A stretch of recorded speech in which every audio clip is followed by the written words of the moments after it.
Hello, hello. Can you hear me? I hope you all can hear me. All right, ladies and gentlemen, how is it going? We've got Milena Mitova here with us. Milena, how are you doing? Good. I'm good. How are you? Thank you so Good. much for having me. Yeah, it's great to see you again. I'm so glad you got to join us. Hope everything is all well. Yeah. Cool, ladies and gentlemen. Cool. Milena is going to share from her side her presentation because she's got some cool stuff that she's going to show you guys. So super excited. Um, And just one friendly reminder, everyone, yeah, save your questions for the Q&A tab towards the end. Also, thank you anyone for bearing with us with the changeover from our sessions. If you want to stay longer in the session, like I said, all you gotta do is just click cancel when it tries to move you over. We're gonna have that turned off for tomorrow, so we appreciate you bearing with us. But Milena, I'm gonna go ahead and make sure you are good to go. Let me know if you need anything. I'll be right here, hanging out in my space station. There was some weird stuff going on earlier with some AI that was trying to creep in here, but I'm gonna make sure everything's okay. So I'll go and let you take it away and let me know if you need anything. Awesome. Thank you so much. Yeah. I will get started. Okay. I will now share my screen and hopefully everyone is able to see. Okay. Cool. So I'm very, very excited to be here today, guys. And I have been in the field 17 plus years. I started as an email developer and email producer. And today, all of our ESP tools, or shall I say, engagement platforms, are so amazing. They can do so much stuff, but I can't help but reminisce how it was, way back when. So, we didn't have the word personalization then, right? It was called like individualized emails. And I had this project here which involved Salesforce and a web portal. We had about 20,000 plus doctors in their practices. And then they had our ESP, which was Mercado at the time. And what was happening is that we had Salesforce connected to our financial information platform. So when doctors would buy our brands or get involved into our promotional programs and everything, we were supposed to send them individualized emails once a week, for certain program, for certain product. If they were not reaching their goals, we were supposed to send them other emails. If they were reaching them, we were supposed to send them rebates. If something was wrong, we would have to shoot emails to the rep who was responsible for that doctor. If something is happening with the emails and we are, hitting a lot of bounce rates, etc., we would have to like shoot a working email to our marketing team, and there was a lot of moving parts. We were pulling information from Salesforce, which then had to be individualized or personalized to every doctor and the team member that they had, depending on their role, right? So I had to prepare an upwards of 50, 60 emails, I think, and most of them had dynamic tokens, which means they were pulling dynamic values. But the coolest part was I had to learn velocity scripts because I had to convert some of the numbers into like edible or easy to consume numbers in terms of like the sales, the rebates, and everything else for every doctor. And it was exciting, and but it was killing me at the same time. But the most difficult part, I think, was that we had to add tracking links, tracking parameters, especially metadata, to every single link. And the marketing team insisted on that because they did not own Salesforce. It was owned by the sales team. They did not own the portal. It was owned by the IT team. They only had the ESP, and at the time, it had great. Information, but not enough for the marketers to see what's happening once the doctor responds to the email and hits the portal, right? And that was vital.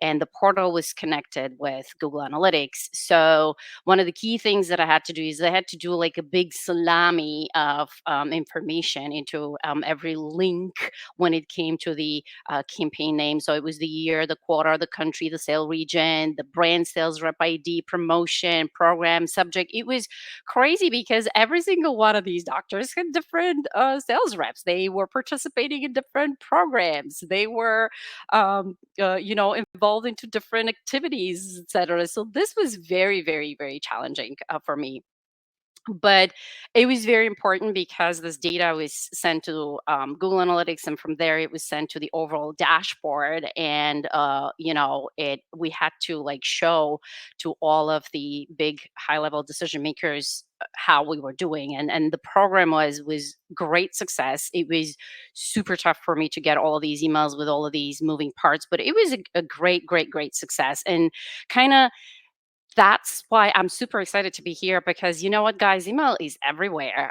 We are using it not only to engage and nurture our customers, we're using it to um, make things better, faster, easier for our marketers, salespeople, decision makers, and we use it for everything. And that is why it is very, very important that no matter what emails we are building, we use those tracking links, because when it comes to, at the end of the day, when it comes to showcasing how important email as a channel is for the organization, this is really the one and only way that we can say this is the impact that we are making, because we are generating revenue, or we are generating reviews or customer satisfaction surveys, or we are improving communications with customers and they're staying longer with us, or we are engaging them and nurturing them so they're converting, right? And that's what I'm going to talk to you about today, like email tracking beyond your provider stats, email in your media portfolio, and how we are kind of thinking about email and tracking along what lines and why this is important, and how to automate it, because we as email developers and producers have so many things to do when it comes to building a simple email. So every little bit of automation helps. And then in conclusion, I'll show a very, very, very short video to you guys. All right, let's get started. Again, the example that I shared with you shows why tracking email beyond email and clicks is so important. And I know I'm preaching to the choir here, guys, but here's the deal. If there's one thing that you want to take away from this presentation, is that you gotta use this tracking everywhere, even if it is an internal email, because at the end of the day, when it comes to budgets, this is where you want to make sure you have all of your ducks in a row so that you can shine, and you can kind of protect your position and ask for more budget and for more support. I can give you an example of my experience. We had a brand new VP IT, and they were really, really focused on making some quick wins. And then they decided to replace our at the time Marketo engagement email platform with Mailchimp. They just said, you know what, Mailchimp costs like a fourth of what we are paying for Marketo. So yeah, let's check Marketo. Little did they know that we had all this tracking in place, and we had a company-wide tracking system in place, and we were able to use this to compare the contributions that our email channel was making, in comparison with all the other channels, and to showcase that actually, yes, we are paying a lot, but the ROI is 1.5 times because of everything that we are doing. And at the end of the day, it was nothing personal. It was not a political fight. It was just somebody who thought that they will be able to make a great contribution by slashing costs, and then us using facts to show, hey, you know what? Great, it's a great idea. You want to slash costs, but this is what we're doing. We already have this in place. We are already tracking our performance and our ROI. So again,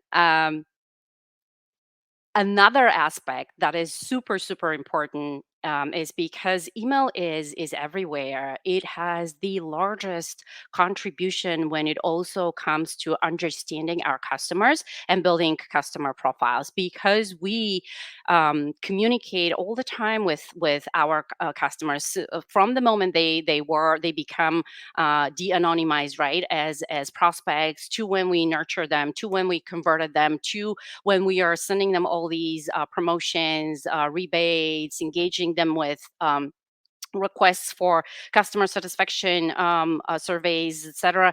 Email has so much to offer. So it goes beyond just the direct tracking of immediate impact. It also goes towards building the customer profile, from the behavioral data, from the engagement data, from the attitudinal data. And that is why using tracking parameters that will send a lot of information into our analytics tool is critical, because it's the analytics tool that is actually able to contain all of the behavioral data and engagement data and attitudinal data into one place. And actually, it will augment significantly the stats and information that our ESP, email service provider, is giving us. So, armed with all of this together, we can show that, wow, we are so key, and we are great at what we're doing.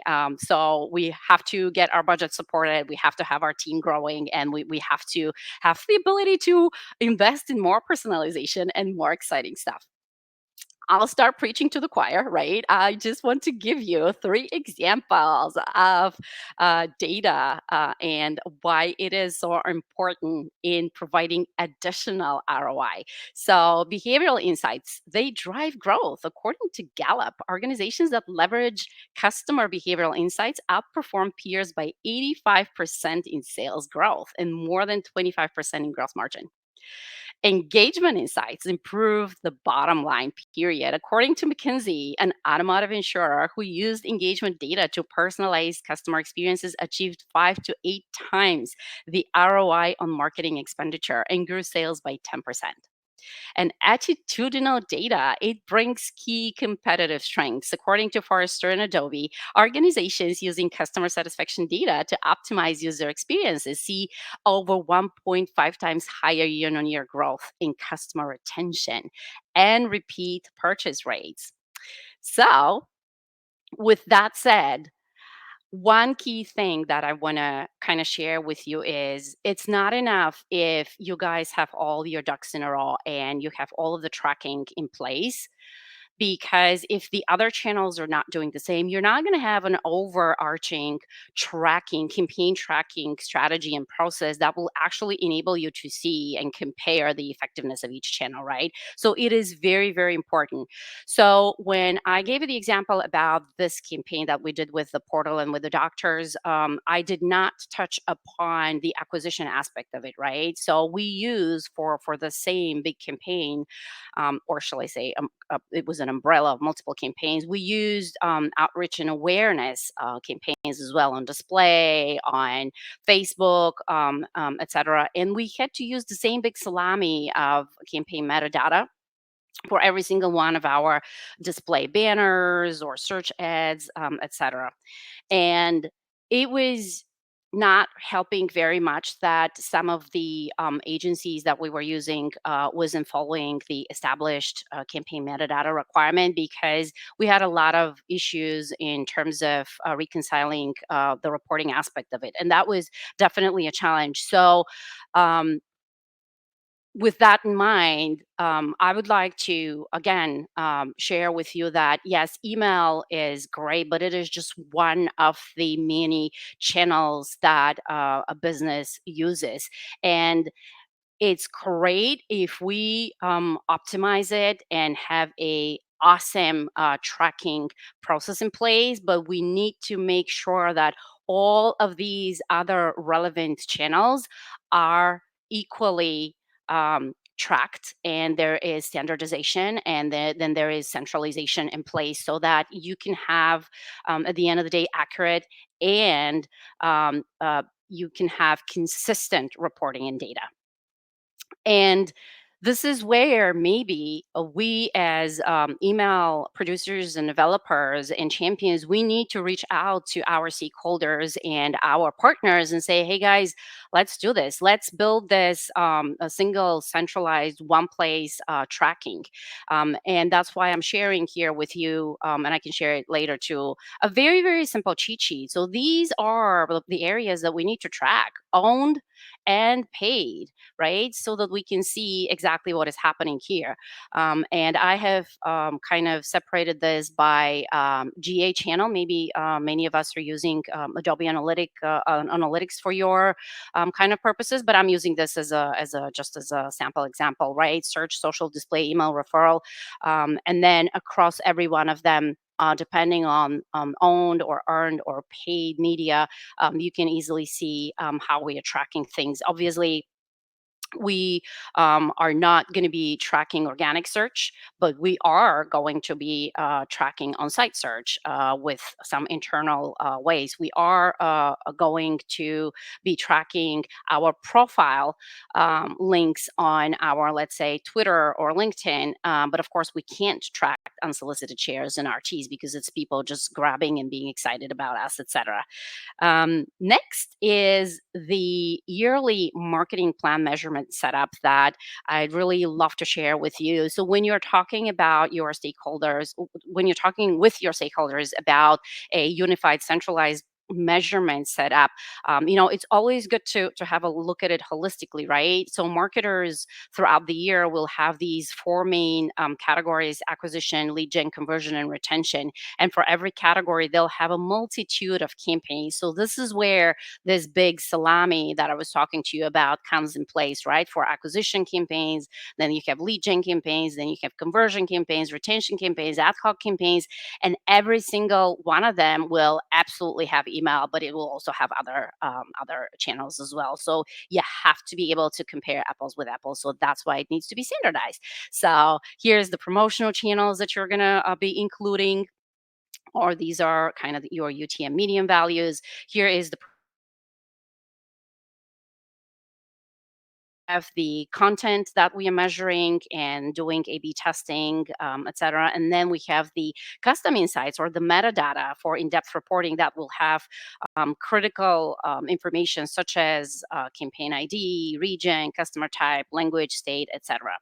And again, very happy to share this very, very simple cheat sheet with you guys after. Just let me know.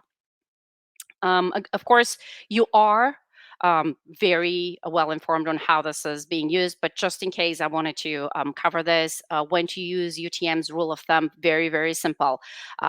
If it is from within your own site and linking internal page one to internal page two, let's not use UTMs because this is going to impact our statistics. There are other internal ways of tracking this, and it is something that, for example, e-commerce companies use a lot, and they use these internal promotion tracking links that can be used.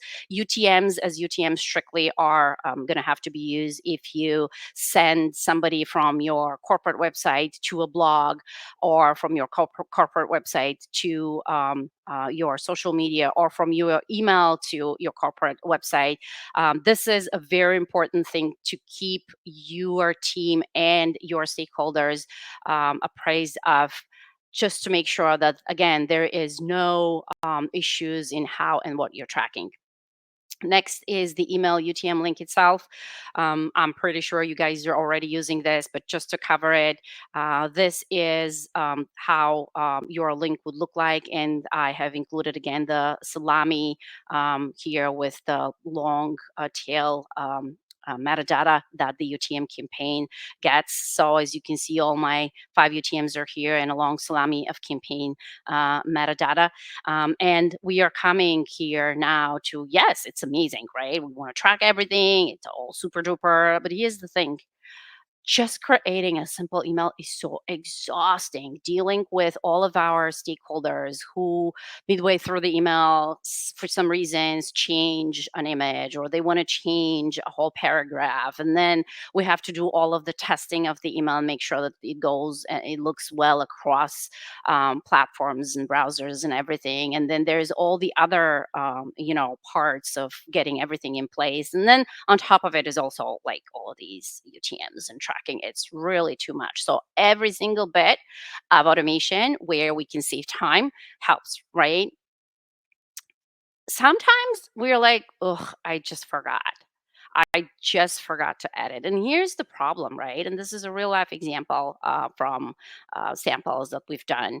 If you kind of miss it and you don't do it, you are going to have your precious email traffic unassigned. This is a Google Analytics screen grab.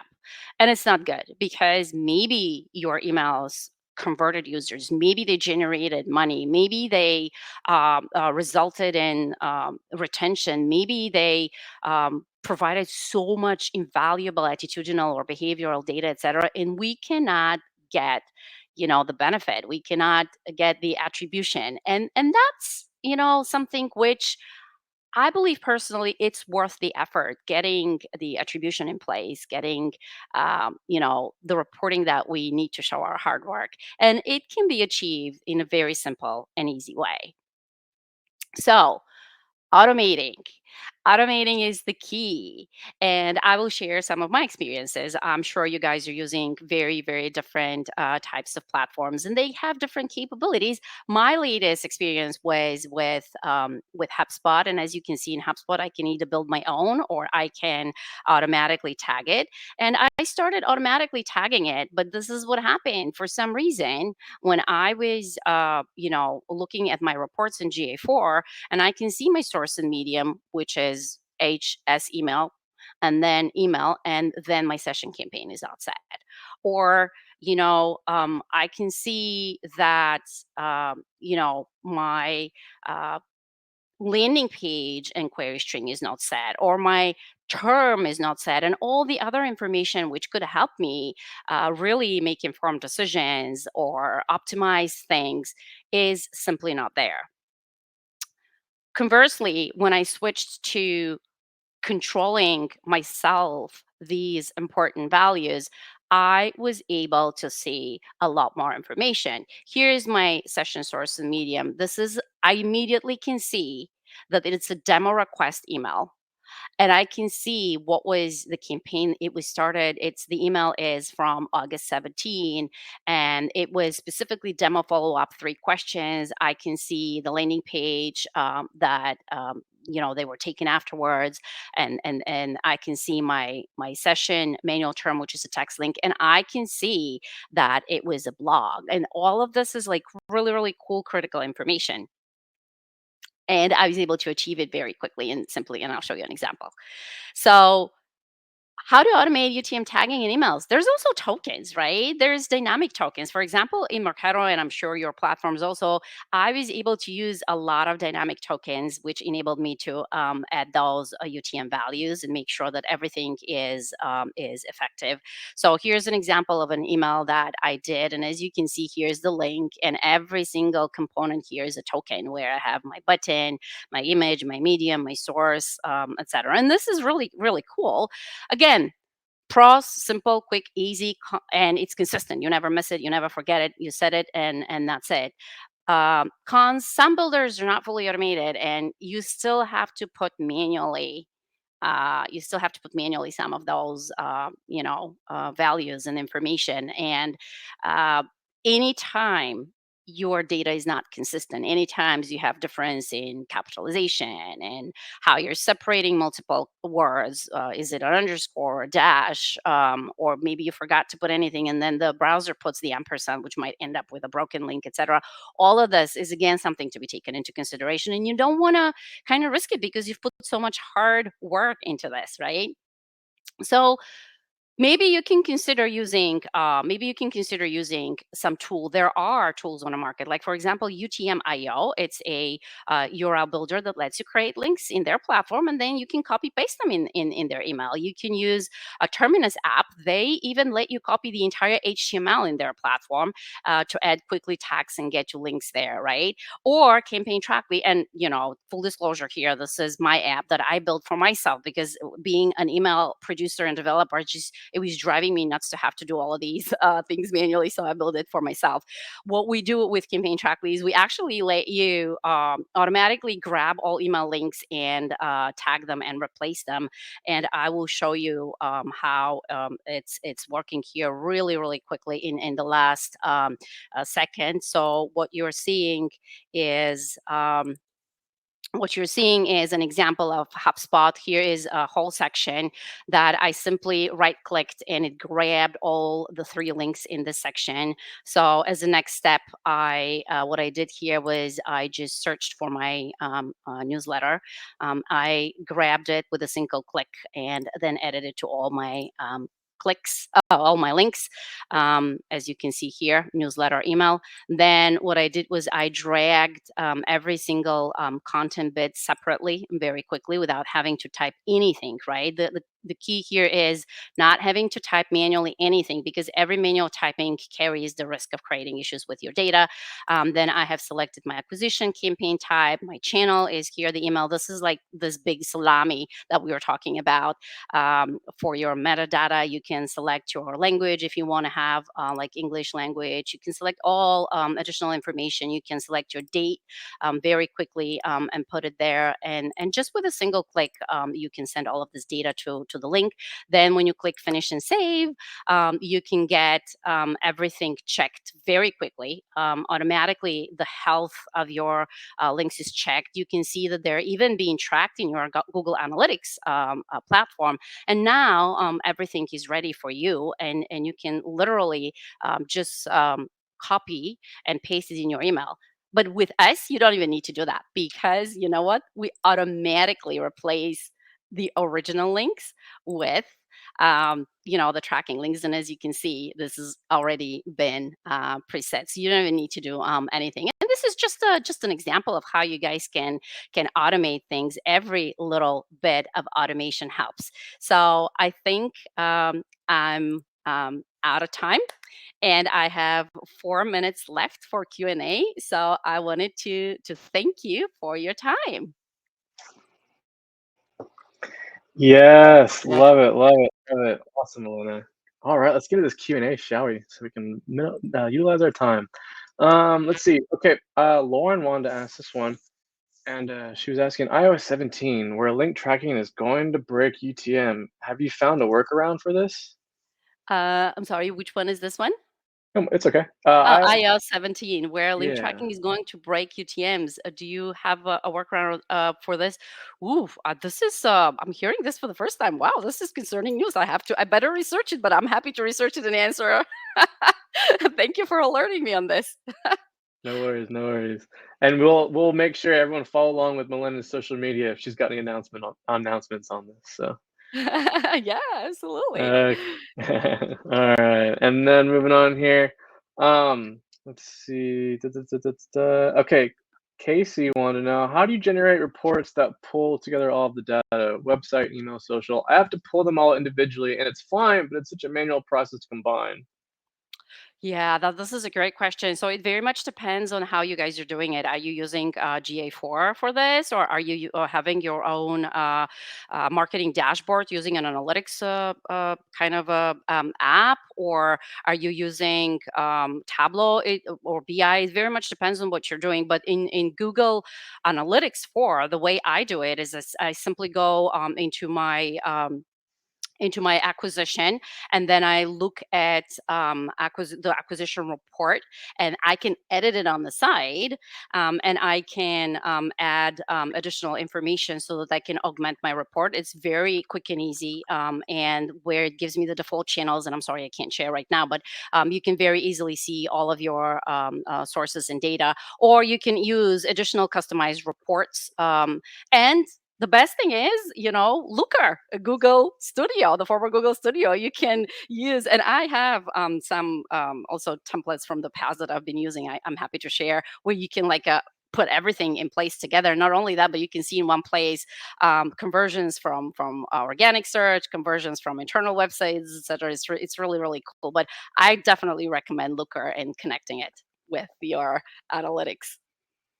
Gotcha, gotcha. Yeah. Also, we've got some good tracking as well over at on MailJet as well, but also we've got even more robust tracking at email and assets. So just letting y'all know.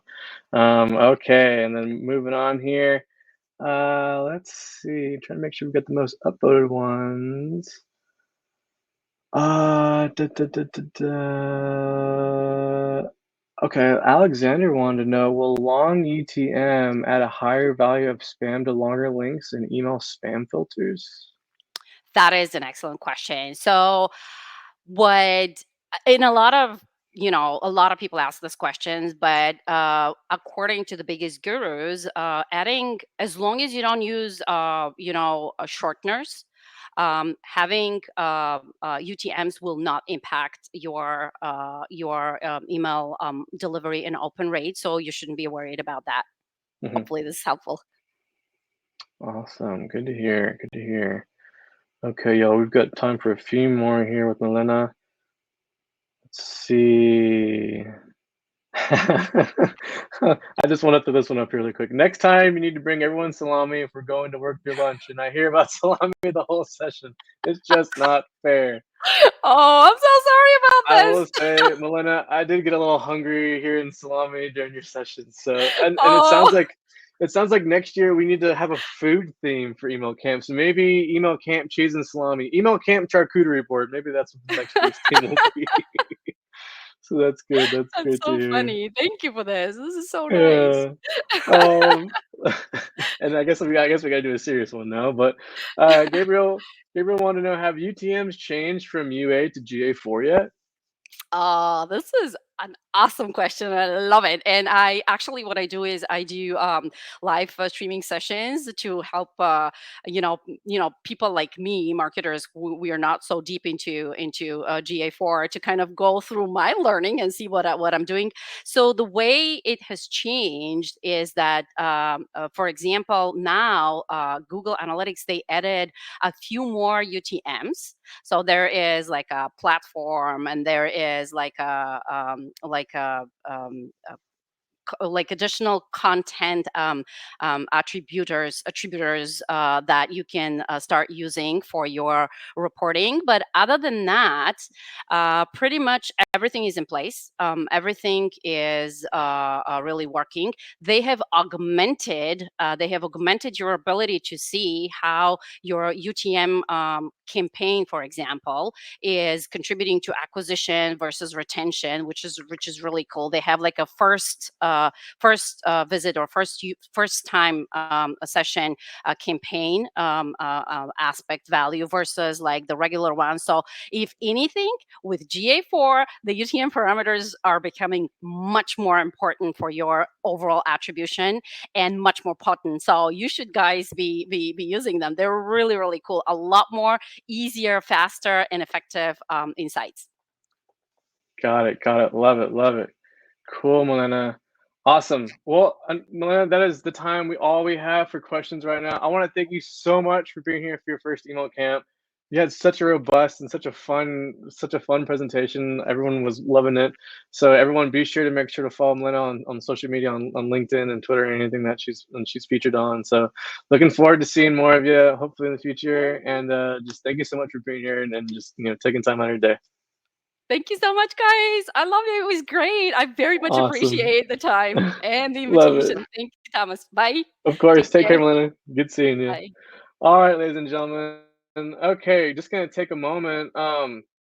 Let's see. Yeah, just taking a moment really quick. Gonna actually meet my other presenters in the backstage. And we will get ready for our next session here in just a moment. So give me about a minute 30. And we will be wrapping up for our final session of the day, which will be Email and Beyond, Navigating Customer Communications in an Omni-Channel Universe, featuring Julie Norman and Kate Gerwa. So give me just a moment. I'll be right back. See you in just a second.